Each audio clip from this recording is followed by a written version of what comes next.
I don't forget. For those who aren't able to make it, there will be a replay. Happy Sunday, everybody. Thank you for hopping on. We are on week 6 of Wellness for Waterpeople, which is just amazing that you guys keep showing up and that this is providing value to you. Just so grateful for this community and all the different topics and speakers and workshops that we've been working through together. I have to say, I keep reflecting back and feel like I'm more connected to people than I ever have been. And it's also really cool. Of course, I'm grateful for the community here in LA, but to be able to connect with people all over the world has just been pretty amazing. So thank you guys for continuing to be part of this. And I'm really excited today to go through a little mini herb gardening 101 with Marguerite. I'd love for you guys just to, I'm going to introduce my friend Marguerite, but I'd love for you just to hop over to the chat button, the chat function. I always love to hear, where are you calling in from? And do you currently have an herb garden or no? Is this your first time? And what's your favorite herb to work with, or what are you most excited about working with today with Marguerite? So we'll kind of go through, you know, a little bit of an overview. I got a couple things to share. I'll introduce Marguerite, and then she's going to do a demo for about 30 to 40 minutes. And then I want to open it up for questions, because I'm sure you guys are going to have questions for her, and also maybe a little show and tell. If you guys already have an herb garden, we'd love to see it. If I don't know if that's possible, but we wanted to do a little show and tell portion. While you guys are popping that information into the chat box as far as where you're from and what herb you love working with most, I just wanted to share, you guys know me by now, I think most of you, that I'm a pretty big advocate of all things mental health. And that's the reason that I select a lot of these topics that we talk about every week. And gardening, well, there are just endless articles and research and studies done on the benefits of gardening and the benefits of green space for mental health. So I was reading a couple articles in Psychology Today, and there was another really interesting blog called Epic Gardening, and they talked about all the array of mental health benefits from depression and anxiety, which I think we already know. We feel better when we're outside and when we're working in green spaces, or even if you have plants at your desk, but getting your hands dirty and getting in the soil, reconnecting to earth. But also I thought it was interesting, there were a lot of studies around gardens and eating disorders, grief and loss, and how gardening has helped with those pretty severe issues and challenges in life that so many of us face. So there's a lot of good research out there if you're interested in looking into any of the benefits a little bit deeper. But just know that I'm really trying to choose thoughtful topics for us as we're still in, you know, kind of social isolation. I know things are starting to lift a little bit and it's day by day, but all of these things that we're doing help.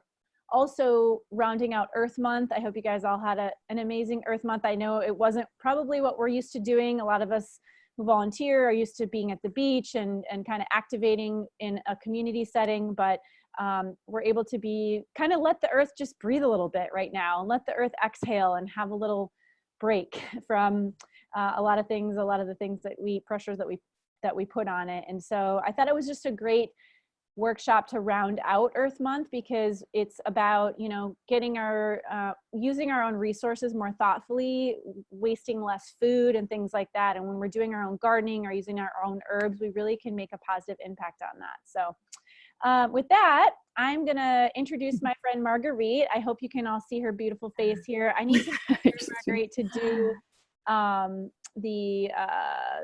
main, so you're like the main person on the screen. I got to figure it out. I'll do that in a second. I'm not very good at multitasking. Wait, spotlight video. Okay, hopefully that, that help? Yep. Spotlight video. Yeah. Okay. So Marguerite is a personal friend of mine. We met through Surfrider Foundation and just volunteering through our work through the ocean.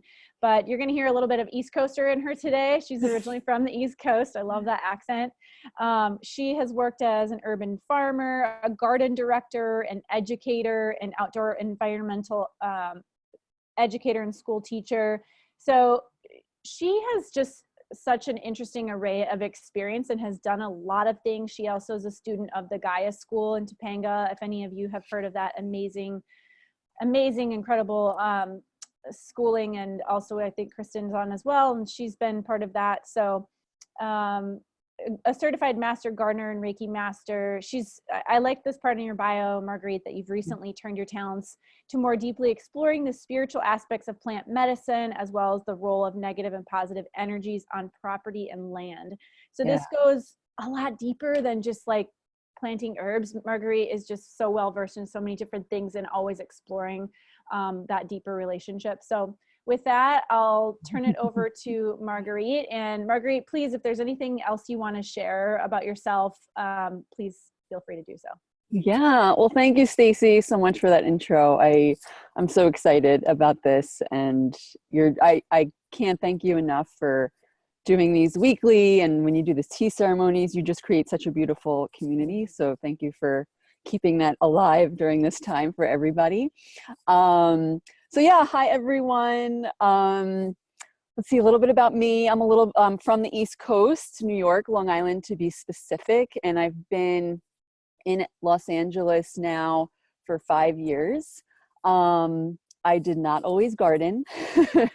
I went to school in Manhattan for fashion and interior design and got into organic gardening and composting and agriculture.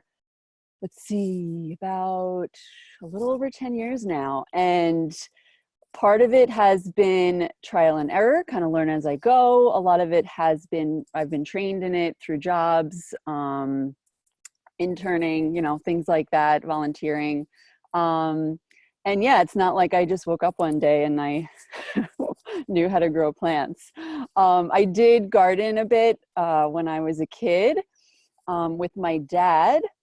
And ironically, I would apparently garden with him in our backyard, and then I'd run into the house and have my mom clean the bottom of my shoes. So maybe that's why I went to school for fashion. I don't know. But yeah, so you know, you basically got the gist as to what I've dedicated the 10 plus years to the earth. And yeah, I'm here to basically let you know that you all have a green thumb. I believe that if you have enough patience and dedication and the willingness to learn, then you definitely can be a gardener or farmer to whatever extent. You know, this is something our ancestors did. And so we definitely all have it innately in us. And yeah, I'm going to basically go over some basics first. And yeah, you could feel free to ask questions later, I think for the sake of time. And maybe Stacy, you could help delegate stuff too as well. But first things that I want to say is don't get hard on yourself, because nature is your boss. Okay, Mother Earth, nature is your boss. No matter how many bosses, supervisors I've had, they could be like, oh, Marguerite, can you try this or do that? And I'll do it.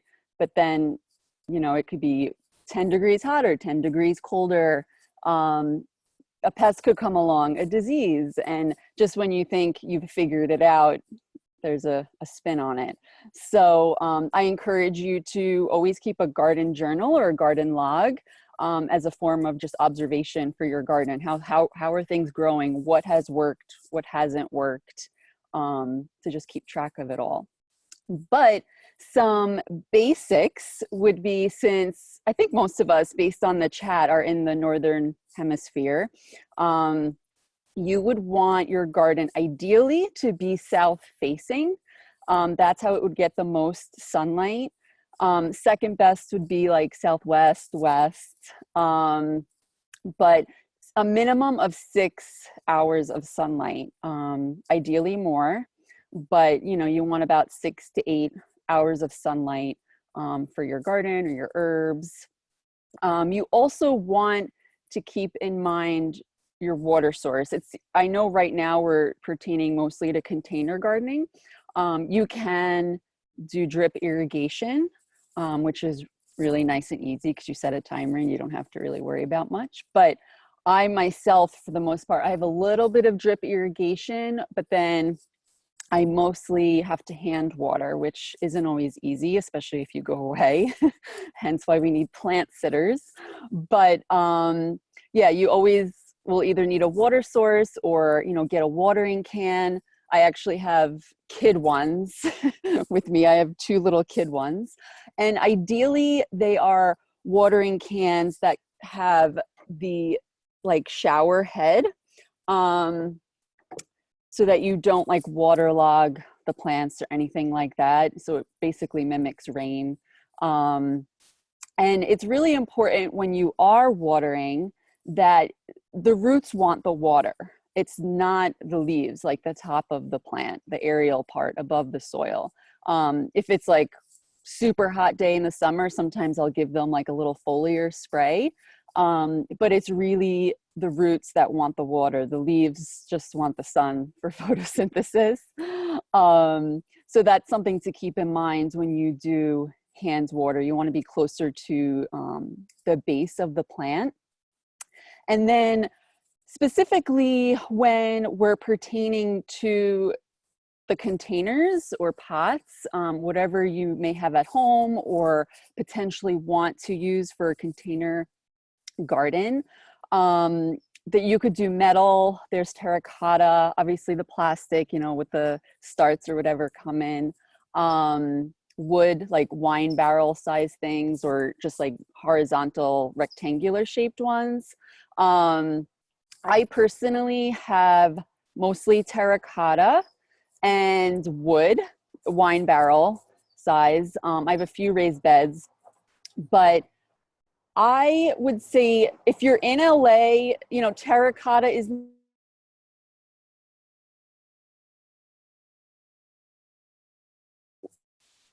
We lost you, Marguerite. You're frozen a little bit. It can, the plants, oh, did you hear me? Yeah, now I can. You're frozen a little bit.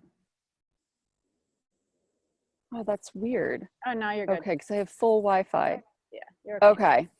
Okay. Okay, so yeah, the terracotta pots I like a lot because they're affordable. I like the neutral color, but the soil can dry out pretty fast. Metal containers can get super hot, so you would have to water more frequently.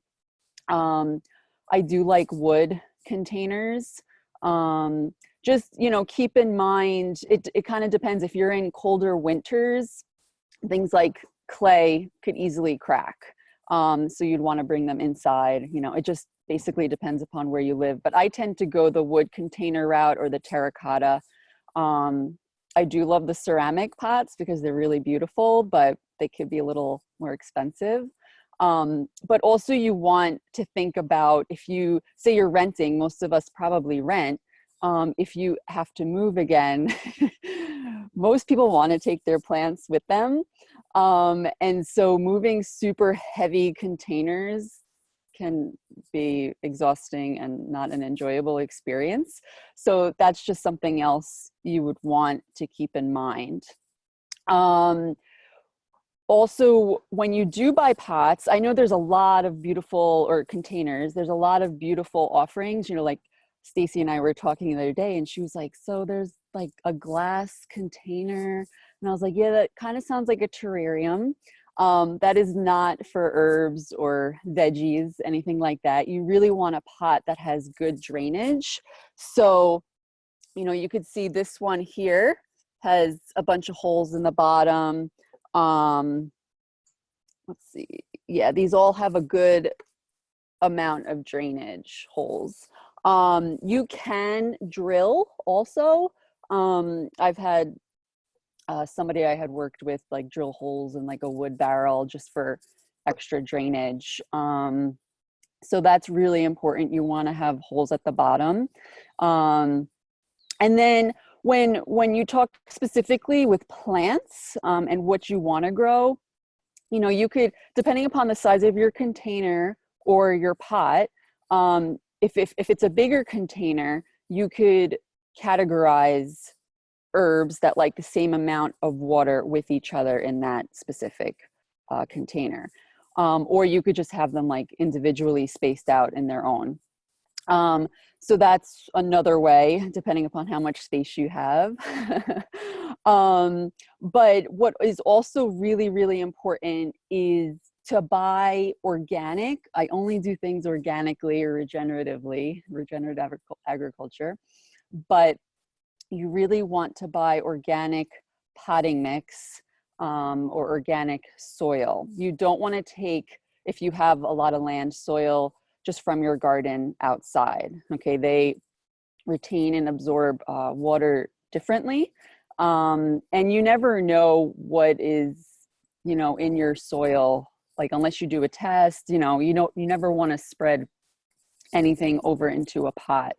So always get like a nice, good quality organic potting mix. Some people say, you know, potting mix is ideal, but I've never had issues with specifically potting soil. Potting mix will have more like cocoa peat and things like that in it. But as you'll see in a bit, I'll show you one that I have purchased. I've even grown just with 100% compost. Like, so, you know, change things up, but always make sure it's an organic potting mix or potting soil. And then we went over watering needs. So again, like the roots want the water, not the plant. The ideal time to water is in the morning. You can do evening, but your plants are a little bit more susceptible to getting a fungus. That being said, do whatever works best for you time-wise. Sometimes I do morning, sometimes I do middle of the afternoon, which isn't ideal. And sometimes I do evening. And then some common herbs, you know, you have your culinary ones, like basil, thyme, mint, cilantro. I know some of us don't like cilantro. I'm one of those. To me, it tastes soapy. You know, there's dill, rosemary, there's plenty. And then even, you know, you could even get stuff like sage, lavender. So there's plenty of options. And whether you use it culinary for cooking, or if you're like me and a few other people in this group, you like to make tinctures and elixirs and medicines. So maybe you want to have like medicinal herbs, which is fun too. And then something else to keep in mind is herbs tend to have pretty shallow root systems. On average, you know, you want your herbs to get about like 8 inches of soil, but you could even go more. Like, I think it's a sage and dill like a deeper root system. So they would ideally grow in a bigger pot or container. And then, let's see, I'm just making sure nobody has questions. No questions yet. Okay. I don't know if I'm going too fast. I'm trying to look at like the time but okay. So when it comes to your seed packets, I'm going to do the demo soon. But, you know, the seed packets are great because they have a lot of information on them, and they basically can just guide you through sowing seeds. But what can be a little challenging with seeds is they're, you know, when you get starts, they've already gone through the trickier part of growing. Okay, so when you get seeds, they could be more susceptible to the elements. And so that's just something to keep in mind. I like to do both. I plant seeds and I get starts. It just kind of depends. When you also start seeds, it takes longer than if you were to get something as a start. And I do about 3 seeds per, so they're called like impressions or depressions into the soil, but being that I've largely educated youth, I call them butt-ups. So yeah, I put about like 3 to 5 seeds into each butt-up or depression, whatever you want to call it. And that's basically because not all seeds will germinate, and that has nothing to do with you. So don't worry about that. And the first leaves that you see, and I have an example here. I don't know if you'll be able to see it on. So do you see those little, oh, I think you see them, the little green guys? So those are holy basil or tulsi seeds, one of my favorite herbs. But those 2 tiny little leaves that you see, they're actually called cotyledons, and they aren't the true leaves of the plant or of the herb. They're actually the embryonic seeds or the seed leaves, and they provide nutrients to the seedling until its true leaves come. And then it begins the whole photosynthesis process. So yeah, those are my little kiddos in there. It is super exciting. Marguerite, where do you order those kinds of seeds, like for tea or medicine? Those I actually got at just a garden nursery locally. Okay. One that I do love a lot is called Strictly Medicinal Herbs. Okay. And we can send these links as a follow-up too, if anyone wants. Yeah, totally. Okay. One quick question Erica had about sunlight, for sunlight direct or just not shade, or does it depend on the seed and you just read the seed packet? Because everyone thinks. Yeah, so you can, most of them will want direct. You could probably get away with partial shade at times, but with herbs, I would say direct for the most part, specifically. Yeah. Should I keep going, or was there anything else you noticed? Okay. Nope. And yeah, I mean, once they start to grow, I even just get like so excited talking about it. I get so giddy and excited. But just, yeah, enjoy it. Like, keep track of it, you know, sit with them, talk to them, play music with them, read, you know, it's a garden. And so just watch it, you know, thrive and learn from it. I am going to show you pruning techniques, which kind of goes in hand with harvesting. Is that good time-wise? Here, 9:25. I could take a few questions before I go into the demo, if anybody has. You guys have any specific questions before we do the demo? Ellie said, I love how happy you are about gardening. So wait, I saw one, it just like bumped. Let's see. Jenny's calling in from Arizona, and obviously they're heading into the hot summer months. Do you have any tips due to sun?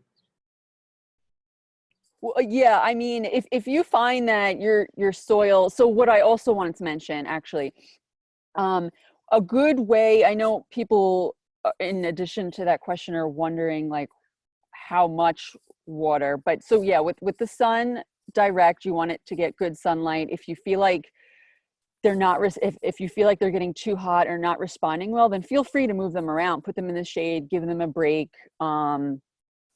Sometimes I've brought stuff into the house, or just move them elsewhere on the property if it's an easy to move pot.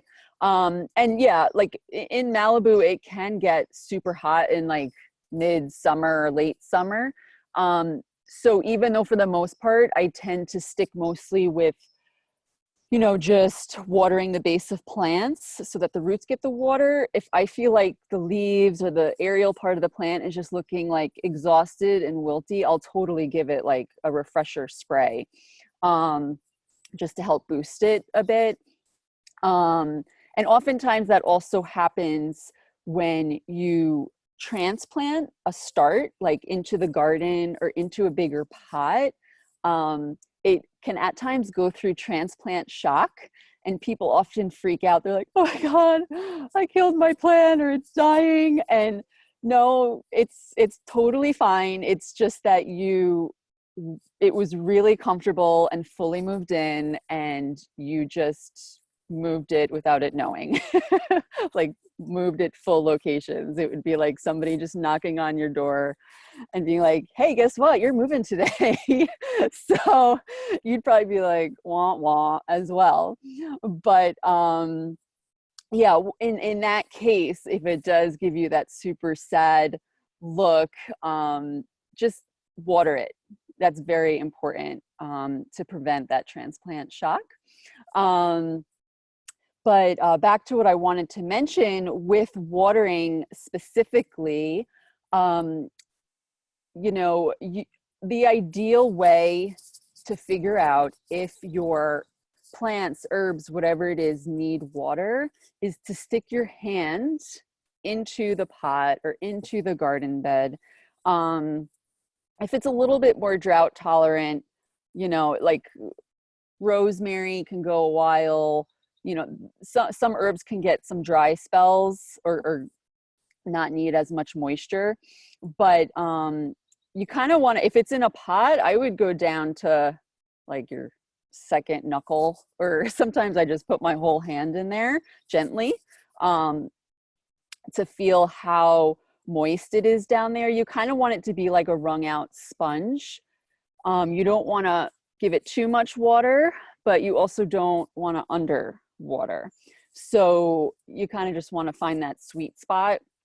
I could say I've found that sweet spot for my containers here. I use actually a garden hose, but I put it on the shower head setting, and I count to 20-30 seconds for each barrel.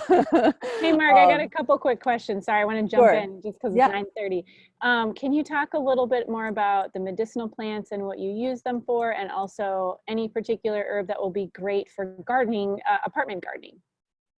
Yeah, I mean, so with medicinal plants, like for tinctures, elixirs, right now I'm growing mullein, which is a lung tonic. It's Mullein. Mullein, a lot of sages. Sorry, I'm looking just to keep myself in check here. A lot of sages, because sage is super medicinal. I have a few different varieties growing. Thyme. There's nettle. What else do I have? I'm even growing some flowers for flower essences and tinctures as well. And then like with culinary ones, there's the basil, which is great. Parsley, cilantro. What specifically was the question? Like just a list of culinary and medicinal? Yeah, two separate questions. I think you already named off the medicinal plants. Yeah. And Marguerite's like a tea queen, a tea connoisseur, so she makes a lot of teas and tinctures. There's a few of us and then and then the apartment gardening, which I think you mentioned. Just, you know, if someone doesn't have access outside and maybe it's windowsill gardening, and you can get no, so like windowsill gardening works great, or balcony, whatever it is. Like I've had balcony in the past and just use pots and containers as my garden. And with the windowsill, as long as it gets adequate light, you should be okay with herbs. I do have a few photos I can share. How would I do that, Stacy? So if they're on your desktop, you can just click screen share at the bottom in that banner. It's a green up arrow, click screen share. Okay. And then you're gonna get a pop-up of what's currently open on your desktop, and then you just click it and hit share. So share. It says host disabled attendee screen. Oh. Okay, let me undo it, sorry. Da, da, da. I don't think I can do it just one at a time, so might have to send those after. Okay, that's fine. Can I put it in the chat? Yeah. Okay, so here's an example. I don't know if that, yeah, it's not working. It's okay. So, you know, I just had a few examples of some different pots and containers that can work on balconies. It says I am the host. Okay, I see. Yeah, try that. Then you probably can do your screen share. Oh, there it goes. Yeah. Okay, so, and then I just drag it in.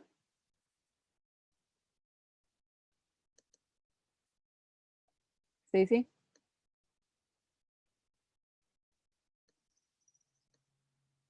Can you see it? Oh, never mind. Did you hear me? Okay. I could always send those another time, but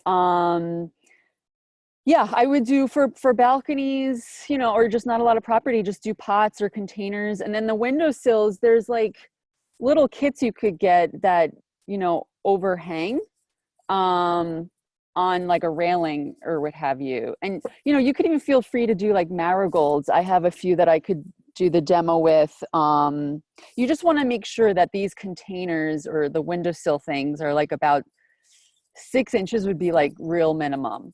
8 is great. A little bit more is probably ideal. And yeah, should I get to the demo?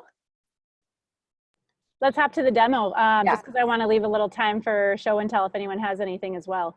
Perfect. Cool.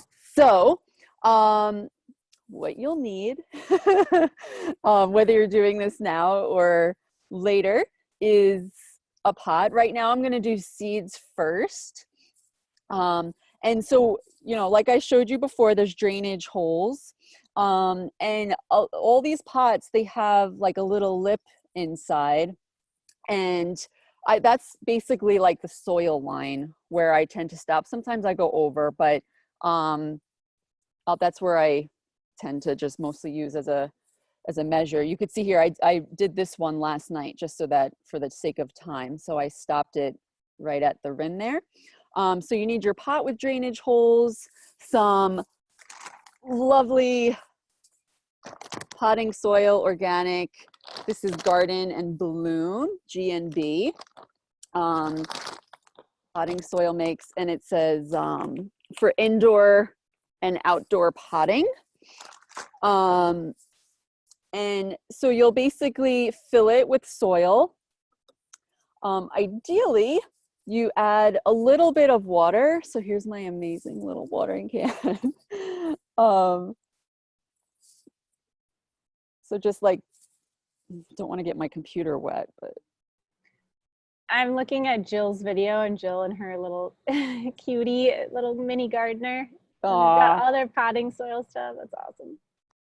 So yeah, so with seeds, you don't necessarily want them to go right into dry soil. You can, like, you know, it maybe that could work at times, but ideally it's just a little damp. And so what I will do right now is, this is a Genovese basil, an Italian basil. And on the back here, like it says, you know, sunshade, it wants full sun. So it gives you that information. It shows you how far apart to plant the seeds, and as well as how deep. And so with basil, it's 1/4 of an inch. And if so, very rarely you'll get a seed packet that doesn't say how deep to plant the seeds. Most do, but very rarely you will see one that doesn't. And it's basically, as a rule of thumb, you plant them about as deep as the seed itself, or a little bit deeper, but not by much. And you could see here, the basil seeds are super small. So just 1/4 of an inch. And you basically, sometimes I'll use this little popsicle. I just do a little like put up or a depression or an impression, you know, what have you. And I take my 3 or actually 4 seeds and I just put them into one, and then you just lightly cover them back up. You don't want to press really hard, just lightly cover them back up. So just for example purposes, that one was basil. And then we could do this one, borage. So this is borage. It's a lovely herb. It's great for the pollinators. You could use it in medicine. You could put the flowers in salads. It kind of tastes like cucumber. It's one of my favorites. It's really easy to grow. And this one says 1/4 of an inch to 1/2 an inch.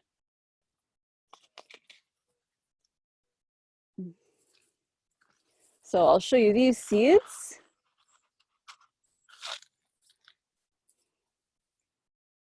So you could see it's about 1/4 of an inch. 1/2 an inch would just be a little bit more than they are. And so I just make a little bit of a deeper put up. Curious to see if anybody else has a suggestion for that word. But Marg, what little tool are you using to dig the little holes? just the popsicle stick. Okay, cool. But yeah, you could use your finger. I've used the ends of utensils. Yeah, I mean, you could get creative with that stuff for sure.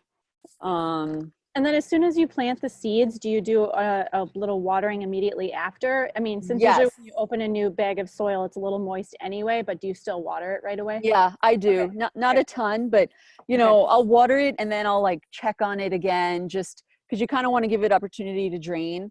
So I'll just do that again now. So, I mean, it's still damp, but yeah. Cool. Do that. And then what's really important is that you have a pen or a Sharpie and you put the date. So what's today?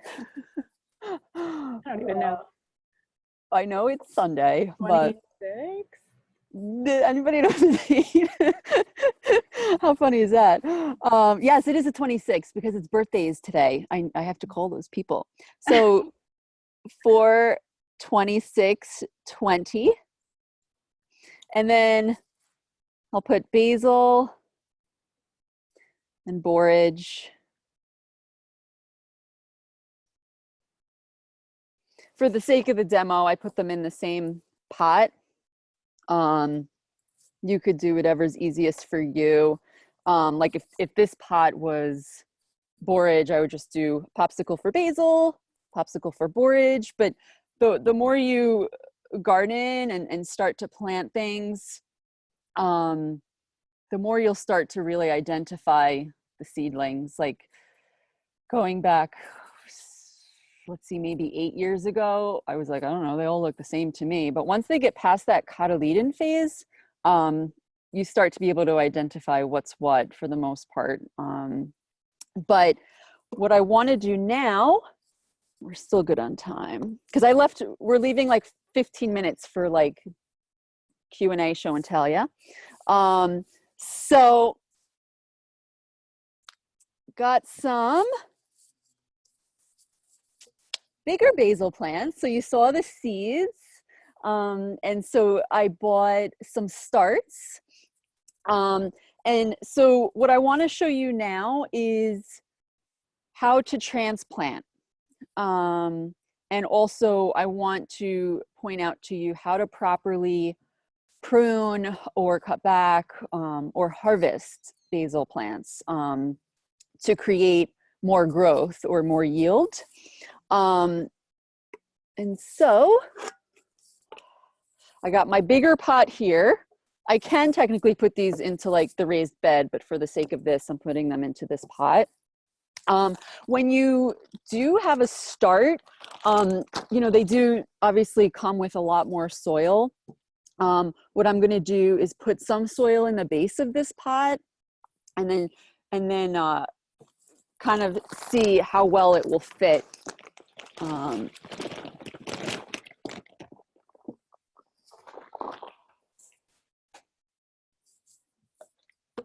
So when you have like little like soil clumps like this, you just kind of want to break them up. It's such a nice feeling. This is when you no longer get manicures. Because if you really get into this, you just have soil under your nails all the time, which is actually really healthy. There's so much beneficial bacteria in soil, and it could boost your immune system. So get dirty, everybody. So here, this I call massaging the plants. So, you know, you gently do it just to kind of loosen it up. It's, you know, oftentimes when you go to a nursery, sometimes you do find that there's a lot of, that the starts are root bound, which means they've been in that pot way too long. It's really sad when that happens.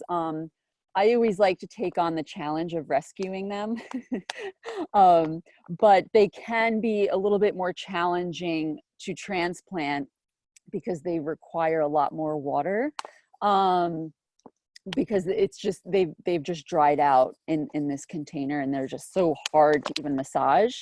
But so once it's loosely massaged, this one was perfect. You just gently kind of go like this with your hands, and just give it a few little love taps, just to make sure it comes out. And this is actually really perfect. I got this a few days ago. You could see the roots, maybe. Yeah, you see some of the roots. It's fine if they break off. Like, there's plenty of roots in there. You just loosen it up a bit. But if I had a little bit more time, what I would do, so there's a lot of stems here. There's 1, 2, some of them, yeah, there's like about 3 or 4 different basil plants in this pot. And you could gently separate them if you wanted. Like, I'll just gently separate this one, and he'll be fine. It's like all good. Like, maybe he'll miss his friends, but they'll eventually get planted close to each other in the garden, in the raised bed. But so you could give this its own pot, or if you have even a bigger pot to transplant into, you can space them out a bit from each other. So later, when this is done, I'll take care of that guy. But yeah, so you just kind of loosen it up in there and kind of assess how much soil you'll need to add. So I'm going to add more soil.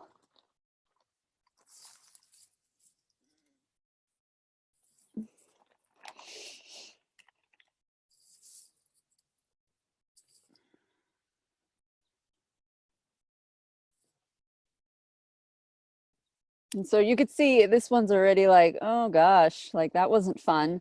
But it's okay because they're going to get water.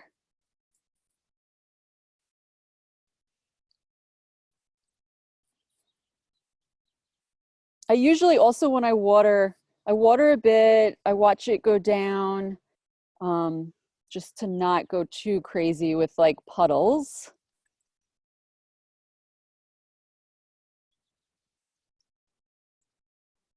Yeah. So I'm going to stop there so I could show you how to prune, and I'll take care of them further later. But so what's great with basil is it's really easy. So you have the main stem here, and then you get these other offshoots, and then another plant, right? And as it gets bigger, there'll be more and more of that on the main stems. So what you want to do, and for plants actually as thin as this that aren't like woody, like rosemary is a woody herb that you really probably do need some snips for to get the sprigs. But with basil, you could easily just take your fingers. But so to create more growth or yield, you have the main stem, the two shoots, you would actually just snip right here. And then you actually see two smaller leaves. And so those will continue to grow and create more yield. Whereas if you were to leave this on for a while and it kept going and you weren't pruning or harvesting, eventually this would go to flower and then go to seed. And when a plant goes to flower, it's basically getting close to ending its life cycle, because after it flowers, it goes to seed and it's like done. By then it's too late. You can use all parts of the basil. You can use the flower, the leaves for pesto, like whatever it may be, salad. So that is the ideal way to prune and create more yield. I could show you another example. I got this one too. This is cinnamon basil. I've never seen this in my life, but this might be a little easier. So you see how there's like new growth here, and then you come up and then there's new growth. You come up and there's new growth. So depending upon how much you want to harvest, I could either harvest here at this new growth or here at that new growth. Okay, like a little snip there. So it's basically, if you're taking your fingers, here's my middle finger is the main stem, new growth, you cut at the base of the main one, or, you know, when it starts to branch out of that specific branch. Same thing goes for sage. This sage I actually have to transplant, but sage and basil are very similar in how you want to harvest from them or prune. Herbs like thyme, which I have here, English thyme. With herbs like thyme and rosemary, you basically, so here thyme has new growth as well, so you can go by that, but also you want to think about, what will this plant look like when I step away and like when it regrows? Like rosemary could get kind of, you don't just like want to chop at it. You want to take maybe like a few inches off a branch. But if you're going like heavy on the rosemary, just think about how it's going to look like when you're done, because its new growth pattern can get a little weird if you go too crazy. But with like thyme, it's pretty easy. You kind of just like give it a haircut. They're basically like crawlers. So just think about how you want the plant to regrow and look after you've harvested from it, but don't leave like two stems, you know. Mint always, whether you have a raised bed or in-ground garden, just always put mint in its own container, pot. It goes crazy. And yeah, it could be frustrating. It's a beautiful plant and it's yummy, great for cooking, culinary, and for making medicine, but it really will take over and it's not fun. But that one, I just have at it because it grows so fast. So yeah, there's some herbal examples. I love that you had some that were already potted so we could see the visuals also of how to harvest. That was super helpful. Yeah, no, it's really helpful. I mean, there are YouTube videos or, you know, online resources with like images, like pictures, but it helps a lot, like with my fingers and then just actually showing what it would look like. And like, obviously the more mature the plant, the more of those you get. So you could just keep going and going and going. And you can freeze basil. Definitely feel free to freeze basil and then make a pesto with it in the future. Trying to think of anything else. Like I have marigold here. This is in a 6-pack. They smell yum, super yummy. They're actually great to help with like companion plants or to help repel certain pests. And they just add, I'm a big fan of flowers.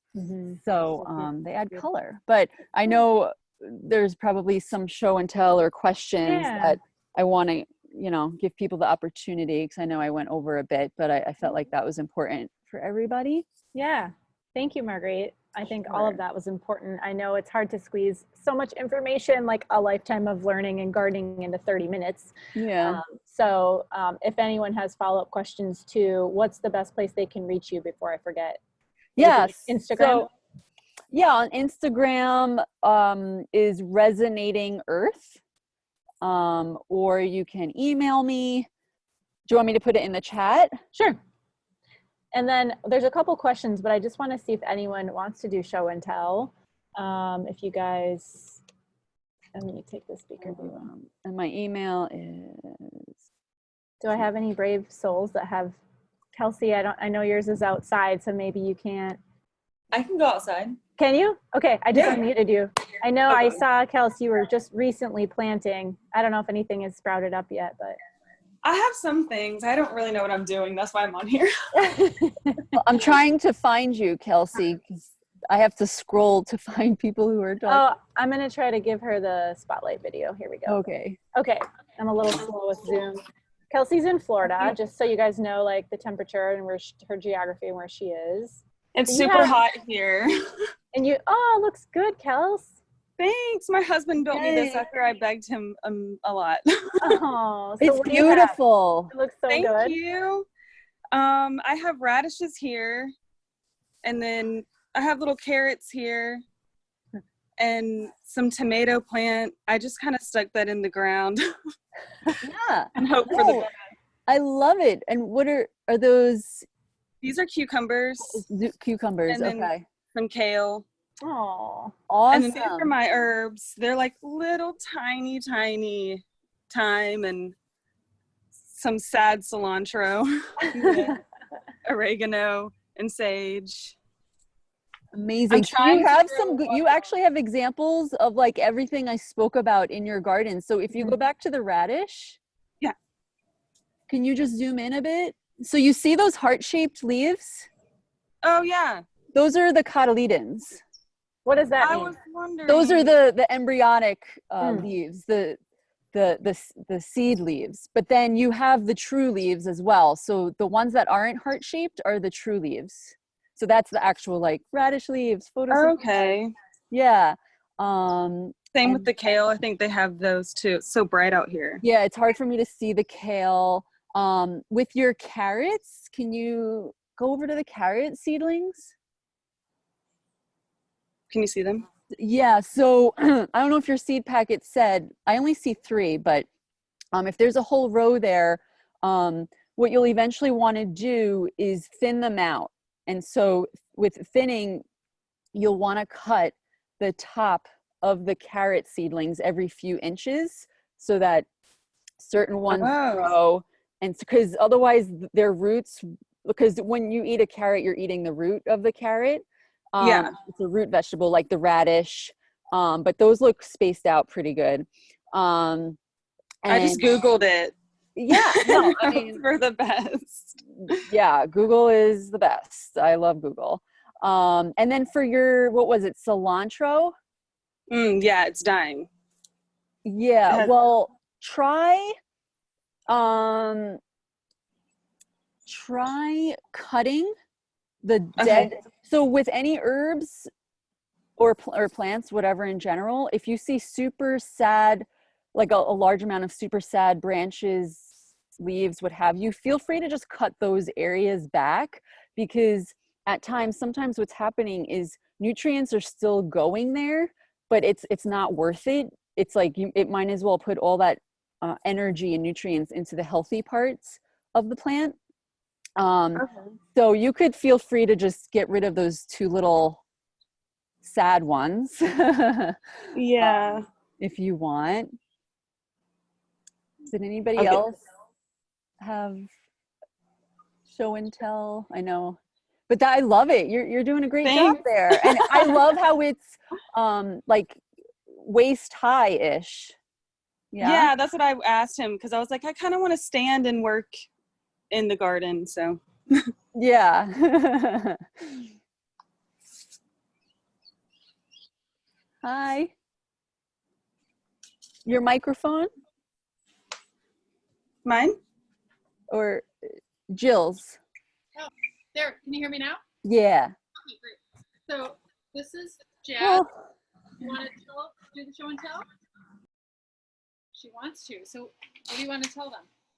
Want to show them the seed? Yeah.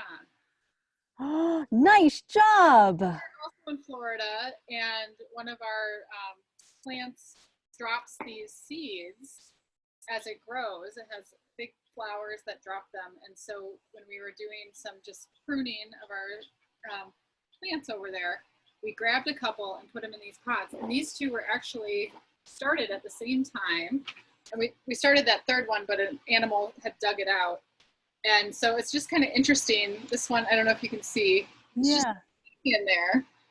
And this one, and they grew at the same time. They're in the same place in our front yard, and we're just going to transfer this one over. So this was really helpful to see transfer and get those tips for that. Thanks so much. Yeah, no, thank you. And I love to see that you're using egg cartons. I actually had that. I have them next to me. So if any of you have these, they're great to start seeds in. And so obviously it looks like, are those seeds in your egg carton? Seed packets we're going to do after the video's done. Yeah, and it's great because these even like break down. You can even put them like into the soil. Same with, I had these guys too, these little biodegradable pots. So that's awesome. Anything more?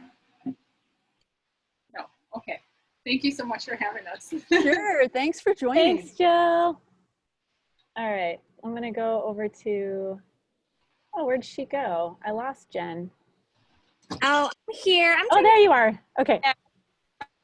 So Jen is in Arizona. Ooh, hot, hot, hot. Yeah. It is really hot. So, and I can't figure out how to actually do this video. There, we can see it now. Yeah, so my husband kind of built these for us recently, and we cheated and didn't grow them from seeds. We grew them from starters, which were a lot easier. Yeah. But these are zucchini that they were tiny, like they were like this size, like they were so small, and they just exploded. They are so happy. I love it. And you got some like squash blossoms coming in there, and yeah, now you're realizing like when seed packets or like tags with starts say, oh, space me X amount away from, now you'll see. Yeah, we're like, do they need more room? Because they're just so big. No, but it's okay. They're happy. They'll grow, and like they might compete a little bit, but you know, it's all part of the learning process. You know, sometimes I purposely plant closer. I'm like, I want to try and fit more, so I'm gonna do whatever I want. We're gonna do another bed. This is one in the making. So it will have more room. But then we have some potted stuff too. So there's green onions that we just transplanted from some old scraps, and they're just, we need to actually probably cut them. There's some not cucumbers, some celery. Ooh, nice. Yeah. And we've got some green peppers. So this was all just from the starters, and I'm not sure if you can see because I can't see what I'm doing here, but there's some basil and rosemary, and I love it. Girl, I'm coming over. I know, and I love how everybody's putting the men to work. You're like, you're building me up. totally. So Luckily, awesome. he loves it. And you know, while we were preparing for the pandemic, we were getting food, but we're also getting plants. Like we've always wanted to do a garden, and this was just the, kind of straw that broke the camel's back, or just threw us over the edge to do it. So we're happy and so very grateful for it. But just listening to you talk and actually how to harvest was so helpful. So thank you. Of course. Yeah, you can feel free to reach out. Thank you for showing. Thank you. That was all right. I'm going to go over to Kathy and see if I can do a spotlight video on her. Kath, can you hear me? Yeah, my hands are wet. Hold on. Okay. I'm happy to stay on a little longer too if people wanted to show me, or I can't for some Kath, I can't give you the spotlight video because you're not on video, so you need to. I'm trying to do that. Hold on. It might not work because I started it without video. Okay. There you are. Sorry about that. Oh, there I am. Hey. Yay. Hey, Kath. Hi.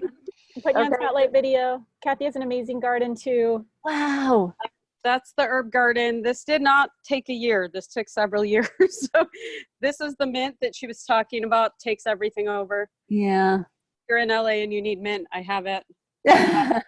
Thyme, oregano, lemon balm, also very prolific. Yes, because it's in the mint family. Yeah. So I'm constantly cutting that. And then volunteer nasturtium, which I love. Yeah. They're pretty. And you could eat all parts of the nasturtium, the leaves and the flowers. Oh yeah, I forgot. That's true. Yeah. And then this is the future home of my tomatoes. Great. And there's a couple sages.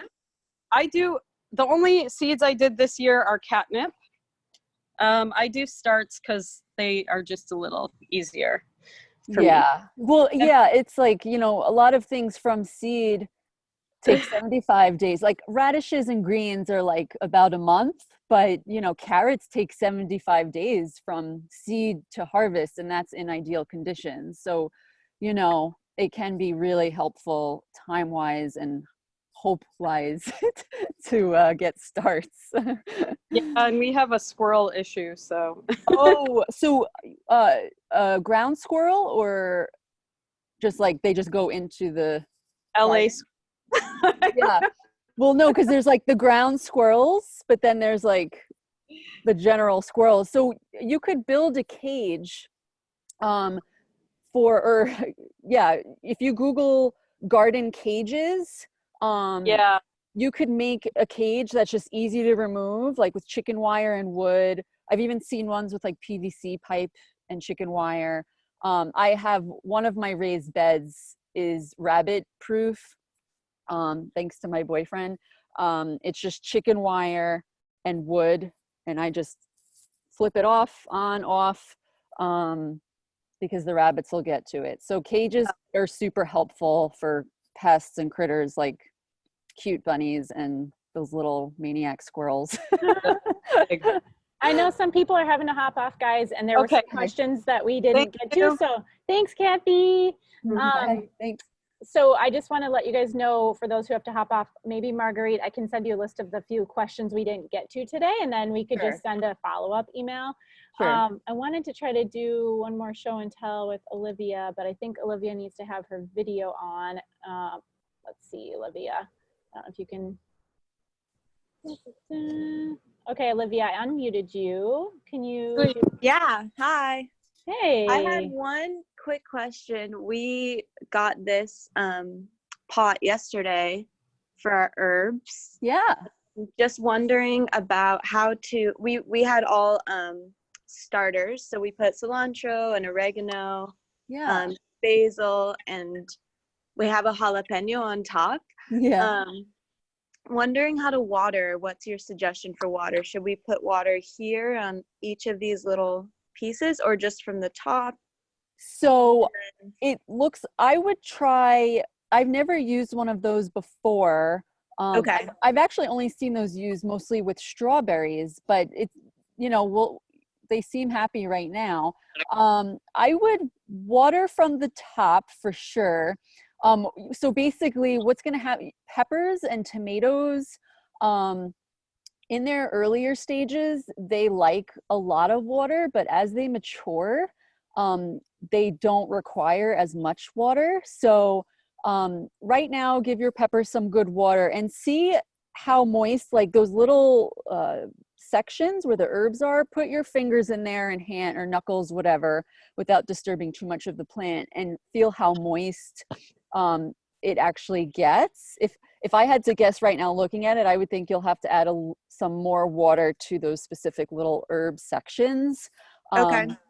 Because once the pepper plant gets mature, like I said, it won't require as much watering, but your herbs will. So you could kind of give them their own little baths. Okay. But feel free to also feel like you could transplant those herbs into their own pots. Yeah. Just because it might get a little tight in there with all the different root systems, and Yeah. with the cilantro, they'll only be able to get so big. Okay. Yeah. So just something to keep in mind, but it looks great, and I see you have a raised bed over there. So Yeah. yeah. Raised bed, and then this raised bed with all these little Amazing. lettuces. Oh my gosh, you're so organized. I love it. So these are this is like an onion that we just put in from our house, and then cucumber, and like you were saying about those little seed or the first leaves, that come up. That's kind of what we're seeing happen right now. Totally. And then I love how you're repurposing plastic spoons as your labels. Yep. That's great. It looks so good, Olivia. Thanks. How long ago did you plant the lettuce seeds, Olivia? Oh, we planted these a week ago. Not bad. Yeah. Great. Yeah. No, some seeds germinate faster than others. Same with harvesting. Some are ready for harvesting faster than others. So yeah, keep it. Oh my gosh, you all have green thumbs. Every one of you have green thumbs. This is our little shelf, and I just put some marigolds. I love marigolds, so that's cool that they help with pests, and they're a great some companion. succulents. Awesome. Yeah, they're a great companion plant for sure. Great. Thanks, you, Olivia. Thank you. Oh, so good to see you again, Olivia.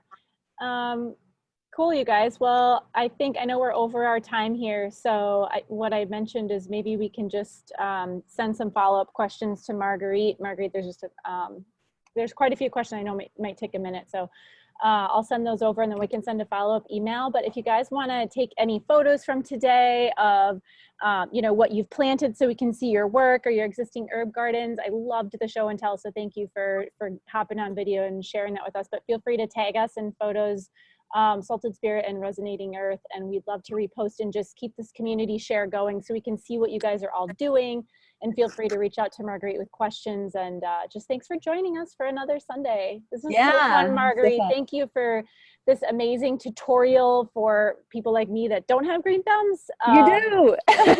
like you said, we all have a green thumb, so we just got to practice. But this was so fun this morning. It was like no better way to spend a beautiful Sunday morning. So thank you guys, everybody, for being here, and thank you. Marguerite. Thank you for joining, and keep on growing. You'll all eventually, the more you keep at it, you'll just become like an intuitive gardener or farmer, whatever it is that you want to be. I love it. Yeah. Yay. But I'll definitely also send links to seed companies to purchase from, or help out. Amazing. Oh, and your mom's on. Yep. I see hi, Donna. And my sis and my dad and my other sis, but they're not on video. Oh my gosh. Your mom said, proud of my girl. Thank you. That's so cute. Thanks, Mommy. Oh. Thanks for cleaning the bottom of my shoes, Mom. All right, you guys, sending you so much love today. We'll talk to you next week. Bye, everybody. Thanks, Marguerite. Bye, guys. Thank you. Bye.